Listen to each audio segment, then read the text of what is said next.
예수 믿고 받았다고 해서 육의 사람이 영의 사람으로, 세상의 습관이 영적 거룩한 습관으로 바뀐 것이 아닙니다. 믿음은 변화의 시작입니다. 성화되고 영화되는 과정을 거쳐야 하죠. 속사람이 변한 것처럼 겉사람이 변해야 합니다. 영이 변한 것처럼 생각이 변하고 습관이 변하고 그리스도인다운 삶을 살아가야 합니다. 우리가 예수 믿고 교회 다닙니다. 세상 사람들이 우리를 보고 다 그리스도인이라고 말하지 않습니다. 예수님 욕먹이는 그리스도인 있습니다. 그러나 세상 사람들까지도 칭찬하는 그리스도인도 있습니다. 그렇다면 칭송을 듣는 그리스도인은 어떤 사람일까요? 오늘 예수님 말씀하십니다. 화평케 하는 자는 복이 있나니 그들이 하나님의 아들이라 일컬음을 받을 것이며, 복음 믿고 구원받았다고 다 하나님의 아들로 인정받나요? 신분상 하나님의 아들이지만 그렇게 부르고 싶지 않은 사람들 있습니다. 차라리 저 사람은 그리스도인이 아니었으면 좋겠다 말 듣는 사람들도 있습니다. 그러나 피스메이커, 화평케 하는 자는 교회 다니지 않는 세상 사람들까지도 칭찬해요. 저 사람이 정말 예수쟁이야. 예수쟁이를 헬라어로 바꿔보면 그리스도인입니다. 그리스도인이란 단어는 없었던 말이에요. 예수의 제자들이 안디옥에 가서 살았습니다. 예수님을 닮고자 애쓰고 노력하는 모습을 보고 안디옥 사람들이 부르기 시작했어요. 그리스도인이다. 그렇다면 세상 사람들까지도 이렇게 탐복시키는 그리스도인, 하나님의 아들, 화평케 하는 자란 무엇입니까? 어떤 사람입니까? 먼저 화평은 평화인데, 첫째, 평화는 휴전이 아닙니다. 싸움이나 갈등이 없다고 평화라고 말할 수 있을까요? 우리는 평화의 모델을 공동묘지에서 찾지 않습니다. 거기는 아무것도 움직이지 않습니다. 여러분, 우리는 숨 고르고 있는 것을 평화라고 말하지 않습니다. 휴전, 냉전, 재장전을 평화라고 말하지 않습니다. 평화란 서로가 서로를 인정하고 존중하고 바른 관계로 대하는 것입니다. 유대인들은 지금도 이렇게 인사하잖아요. 샬롬, 샬롬. 여러분, 샬롬이 뭡니까? 샬롬은 예언적 인사예요. 단순한 인사이기도 하지만 예언적 인사입니다. 샬롬은 평화를 기원하는 것입니다. 그러나 단순히 전쟁이 없기를, 다툼이 없기를, 싸움이 없기를 아닙니다. 하나님의 의가 충만히 드러나기를, 하나님의 공의가 당신에게 충만히 임하기를. 여러분, 하나님의 공의가 임하면 어떤 일이 일어나겠습니까? 하나님의 의가 충만히 우리 가운데 임하면 어떤 일이 일어나겠습니까? 거기에 그가 어떤 상황일지라도, 그가 어떤 존재일지라도 그곳에 에이레네, 평안을 너에게 끼치노니 곧 나의 평안을 너희에게 주노라. 내가 너에게 주는 것은 세상이 주는 것과 같지 아니하리니 너희는 마음에 근심하지 말라, 두려워하지 말라. 하나님을 믿으니 또 나를 믿으라. 에이레네, 하나님의 평안, 주 예수 그리스도의 평안이 에이레네 임하는 것입니다.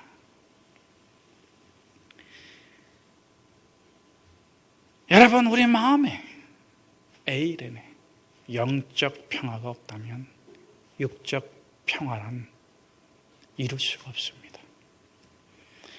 그러므로 샬롬, 가정이 깨어지고 정치가 깨어지고 학교가 깨어지고 끝나지 않는 혼란과 무질서 속에 있는 전쟁, 이 전쟁통을 겪고 있는 세상이지만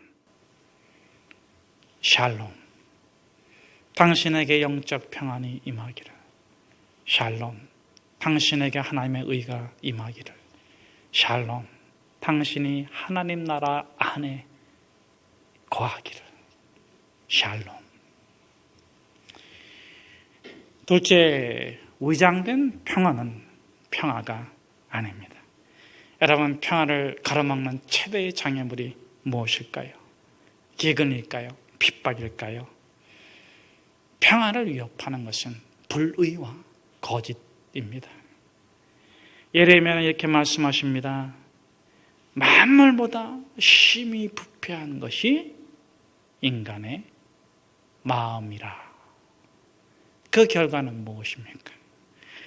여호와께서 말씀하시되 악인에게는 평화가 없느니라.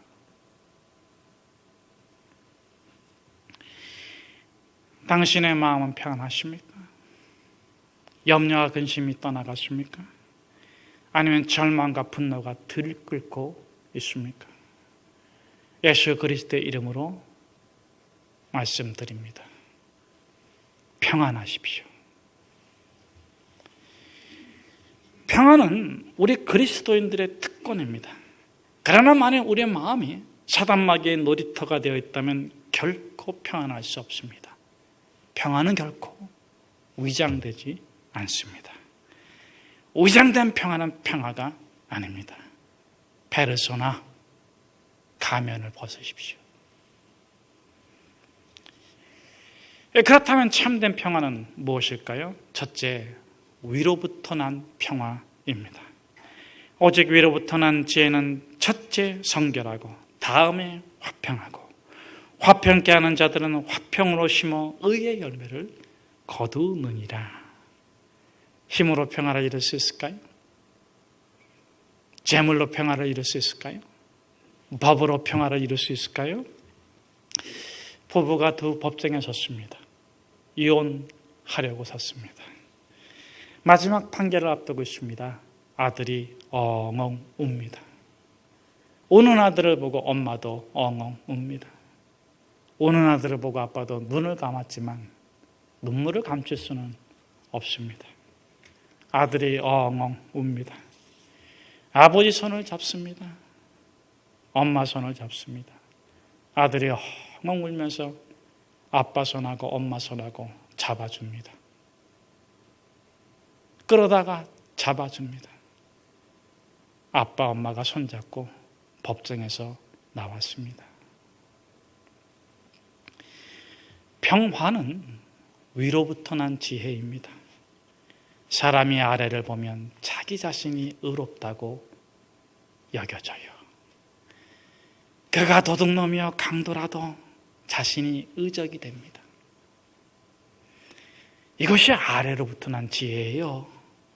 사회의 제약을 보고 정치의 제약을 보고 더러움을 보니까 국회의원들이라고 하는 것이나 대기업의 총수라고 하는 것들이나 빼먹고 훔쳐먹고 등쳐먹고 그것도 수십억 수백억 훔쳐먹고 잘 사는데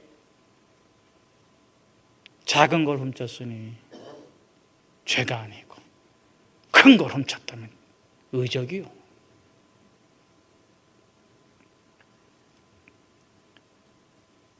우리가 다 이렇게 여겼습니다.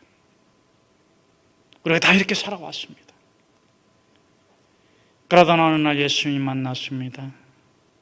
위로부터 오신 예수님 바라보니 남들이 다 못된 짓 하는 것 아니었습니다. 내 안에 죄악이 들끓고 있었던 거예요.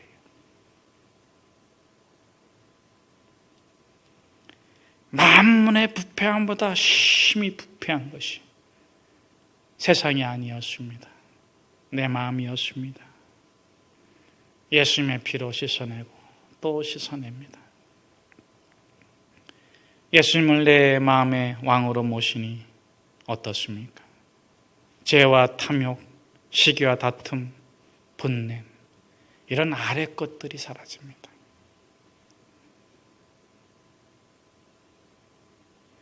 부럽지가 않아. 그렇게 살았던 과거의 삶이 정말 치사하게 느껴져. 야, 내가 왜 그것 때문에 그렇게 치사하게 살았을까?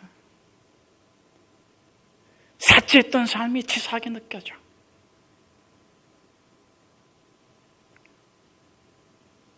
위의 것을 찾습니다. 위로부터 난 지혜는 첫째 성결하고 다음은 화평하고. 그러므로 우리가 진정 주님의 영광 중에, 주님을 영광 중에 꼭 뵙기 원한다면 우리는 홀로 평안이 아니라 모든 사람과 더불어 화평해야 합니다. 셋째, 참된 평화는 방관자의 평화가 아닙니다. 칼을 든 자의 평화입니다. 예수님이 말씀하시잖아요. 내가 세상에 화평을 주러 온 줄로 생각하지 말라. 화평이 아니요 검을 주러 왔노라. 여러분 어떻게 생각하세요? 오늘 말씀과 상반되는 말씀이잖아요. 여러분 정말 우리가 화평이 아니라 검을 잡아야 할까요? 네, 맞습니다. 여러분, 주님이 주시기를 원하는 검은 세상의 칼이 아니에요. 주님의 검을 받는 자마다, 그 검에 찔리는 자마다 생명을 얻고 영생을 얻습니다. 주님의 검은 말씀의 검이에요. 진리의 검입니다. 우리의 혼과 골수와 영을 찔러 쪼개고 치료하고 고치시고 회복시켜 주십니다. 때로 주님의 검은 세상의 평화를 깨트려요. 거짓을 깨트리고 죄악을 드러내십니다. 위장된 평화를 무너뜨리십니다. 때로 주님의 검은 스데반을 순교하게 하신 것처럼 우리를 죽음에 버려두세요. 환난을 겪고 고통을 겪고 죽음을 당할지언정 사단을 붙잡은 손을 놓게 하십니다.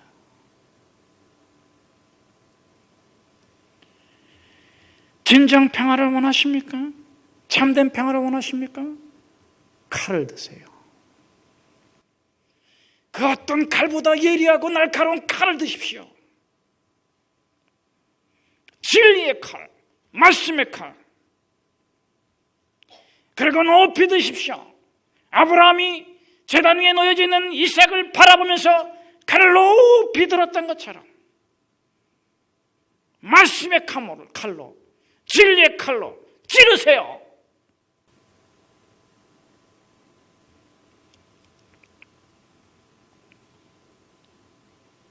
당신의 가슴을 찌르세요. 당신의 심장을 찌르세요. 당신이 이삭보다 소중히 여기고 있는 것을 과감하게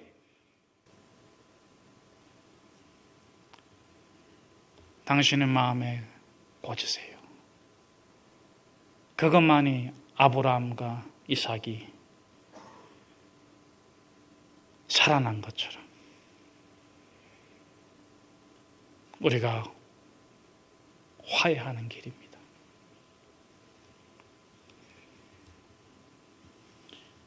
우리 9절 말씀을 같이 한번 함께 읽겠습니다. 화평케 하는 자는 복이 있나니 그들이 하나님의 아들이라 일컬음을 받을 것이며. 이 메시지보다 중요한 게 메신저, 전달자예요. 메시지가 중요할수록 어떤 메신저가 그 메시지를 전하느냐가 중요해집니다. 여러분, 사형장에 달려가 사형 집행관에게 사형원들을 멈추시오, 그 사람을 풀어주시오, 이렇게 전할 수가 있겠습니까? 살려주세요, 죽이지 마세요, 그 사람을 죽여서는 안 됩니다. 그런 메시지는 그 사형장에 많이 있습니다. 그러나 사형 집행관이 어떤 메신저가 전하면 그 메시지를 듣고 사형 집행을 멈추고 그 사람을 살려주겠습니까? 어떤 사람이 죽음과 생명을 화해시킬 수가 있겠습니까? 첫째는 자질이 준비되어야 됩니다. 어떤 자질입니까? 당당하게 복음을 전할 자질이 준비되어야 돼요. 얼마 전에 우리나라 대통령하고 영부인이 중국을 방문했습니다. 중국의 주석을 만났습니다. 영부인이 사석에서 조용히 부탁을 드렸다 그래요. 주석님, 부탁이 있습니다. 중국에 있는 우리 한국 선교사들을 잘 좀 봐주세요. 중국 주석이 뭐라고 대답했을까요? 중국에는 선교사가 없습니다. 중국에는 선교사가 없습니다. 공식적으로 중국은 선교사에게 비자를 주지 않습니다. 그래도 그렇지. 그냥 한번 웃어만 줘도 되는데 그걸 갖다 그냥 우리나라 영부인, 그렇죠? 좀 충격적이면서도 민망합니다. 그래서 이런 생각을 갖게 돼요. 선교사만 선교해야 될까? 직업인이 선교하면 안 될까? 평신도 선교사가 선교하면 안 될까? 여러분, 선교는 어떤 특정한 사람의 점유물이 아니에요. 둘째, 한 번은 제가 선교지에서 선교사를 만났어요. 얘기하다가 어떻게 선교사로 왔냐고 물어봤습니다. 비자가 문제되는 곳이 아니에요. 근데 이 파송을 받지 못했다고 해요. 교회에서도 파송을 받지 못했고 교단에서도 파송을 받지 못했습니다. 그런데 어떻게 선교사냐고 물으니까 자비랑 선교사래요. 자비랑 선교사라서 괜찮답니다. 자비랑 선교사는 더 고귀한 선교사가 아니겠습니까? 그런데 자비랑 한다고 자기 마음대로 선교사 딱지 붙여도 되는 건지 모르겠습니다. 여러분, 이런 계급장 띄고 신앙생활하면 안 되겠습니까? 이런 계급장 띄고 복음 전하면 안 되겠습니까? 선교제에 가면 꼭 선교사가 돼야 됩니까? 꼭 선교사만 선교해야 되겠습니까? 계급장을 떼는 데서 진정 선교사 다움이 있지 않겠습니까?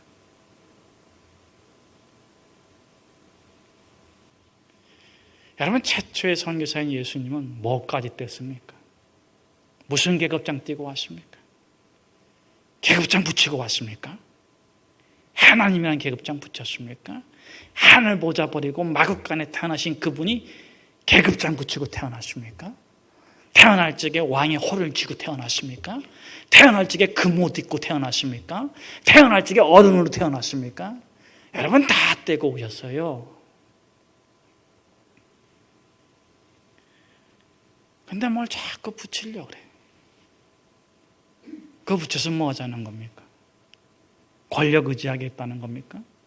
재력 의지하겠다는 것입니까? 권력 의지하겠다는 겁니까?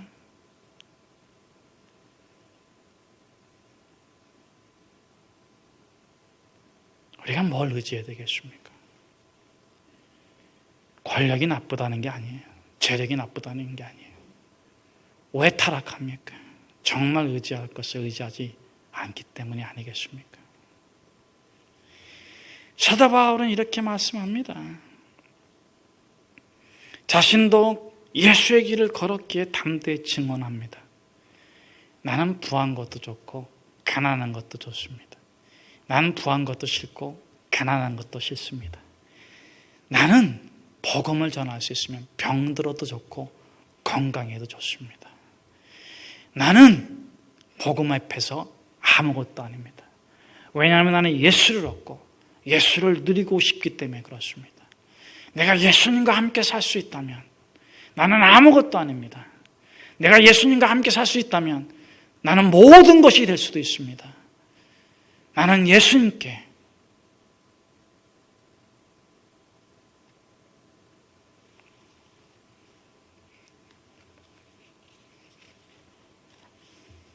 어떤 사람이 죽음과 생명을 화해시킬 수가 있겠습니까? 이 피스메이커의 두 번째 자질은 배우는 거예요. 우린 너무 교만해. 다 알고 있다고 생각해요. 저희 아내도 저를 갖다가 많이 안다고 생각하더라고요. 그건 맞습니다. 그러나 제가 속으로 그러죠. 아직 멀었습니다. 조금 알고 있을 뿐입니다. 화평케 하는 자질은 어떤 자질입니까? 배워야 돼. 언제까지? 죽을 때까지. 여러분 절대로 내가 우리 아들 안다 이러지 마세요. 저는 넷을 키워봤지만 어젯밤에도 모르겠더라고요. 이것들의 속이 뭔지.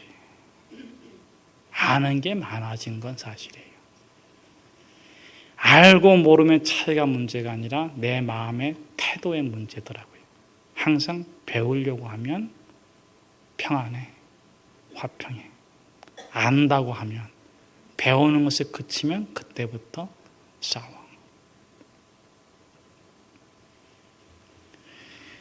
세 번째, 이 화평케 하는 자의 자질은 뭡니까? 관용을 가져야 돼요. 관용을 가져야 돼요. 여러분, 뭐까지 참아야 될까요? 우리는 진리를 위한 화평자예요. 사람과 화평하는 것은 마중물이죠. 진리의 평화만이 참된 평화고 진리의 평화만이 궁극적 평화예요. 진리를 벗어나서 평화할 수가 없어요. 그런데 그 진리이신 예수님도 그 진리를 처음으로 규정한 예루살렘 공의에도 뭐라고 말씀하냐면 일부분만 참아라 이게 아니에요. 다 참아라. 끝까지 참아라. 이방인들이 예수 믿고 나서 논쟁과 분쟁이 화평이 깨졌는데 이유가 진리의 문제가 아니에요. 문화의 문제고 습관의 문제고 태도의 문제이고. 그때 뭐라고 공의회가 결정합니까? 예수 믿고 성령을 받았다면 다 참자. 야, 다 참지만 우리 유대인들도 못 참는 게 있잖아. 그러니까는 이렇게 결정했어요. 우상의 제물과 피와 목매어 죽은 것과 음행은 피하라. 그것도 스스로 삼가면 복이 있다. 그렇게 말해주자. 그리고 관용하자. 참자.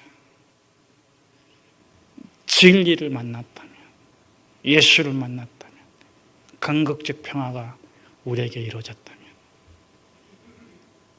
순교자처럼 참자. 죽는 순간일지라도 참자. 화평을 위해서 참자.